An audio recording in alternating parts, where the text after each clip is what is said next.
सुबह का सूरज अभी पूरी तरह निकला भी नहीं था कि घर के आंगन में बैठी सास ने मन ही मन गिन लिया कि आज झगड़ा किस बात पर होगा, क्योंकि इस घर में अब दिन की शुरुआत भगवान के नाम से नहीं, बहुओं की आवाज से होती थी। तीनों बहुएं एक ही घर में रहती थीं और तीनों के दिल में एक दूसरे के लिए बस कड़वाहट भरी थी। कोई दिन ऐसा नहीं जाता था जब कोई ताना न मारा जाए, कोई बात ऐसी नहीं होती थी जिसे लड़ाई में न बदला जाए।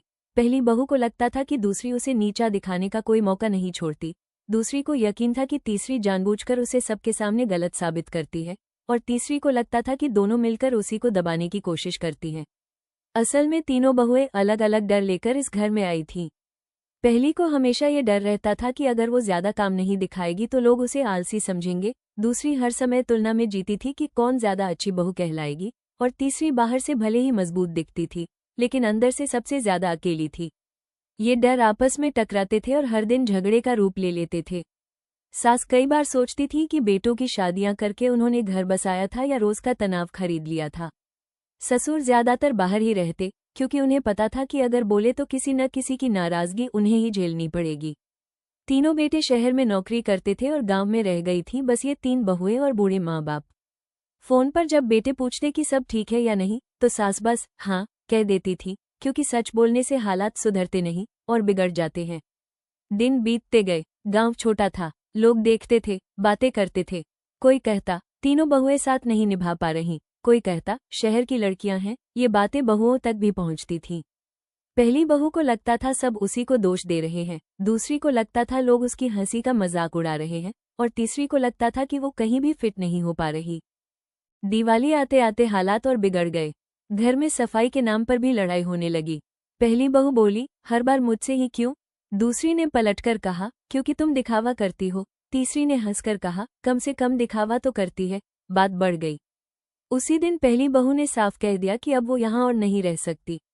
दूसरी ने कहा कि उसे भी अपने पति के साथ शहर जाना है।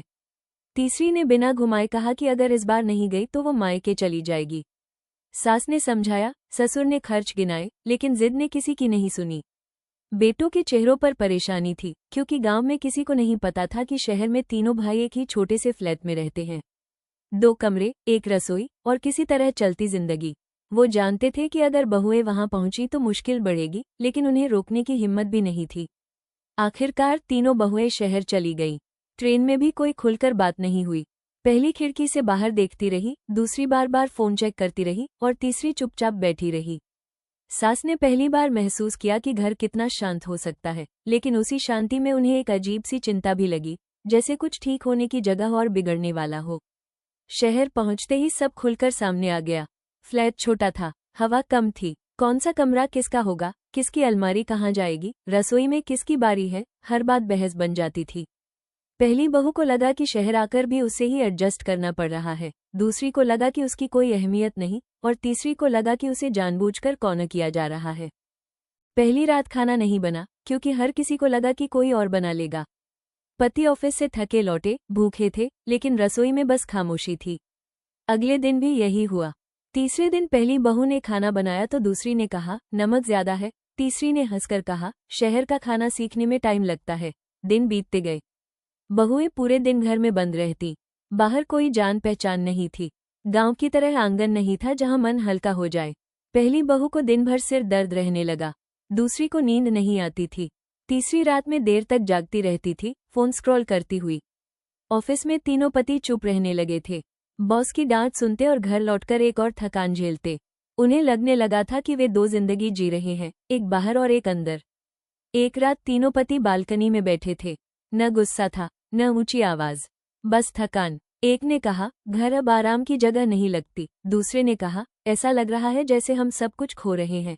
तीसरा बस चुप रहा, फिर बोला, अगर अब भी नहीं रुके तो सब बिखर जाएगा। अगले दिन से उन्होंने बिना किसी घोषणा के दूरी बना ली। खाना बाहर खाने लगे, देर से लौटने लगे, घर में रहते हुए भी कम बोलने लगे। बहुएं पहले इसे अपनी आज़ादी समझती रहीं, लेकिन कुछ ही दिनों में घर उन्हें अजीब सा खाली लगने लगा।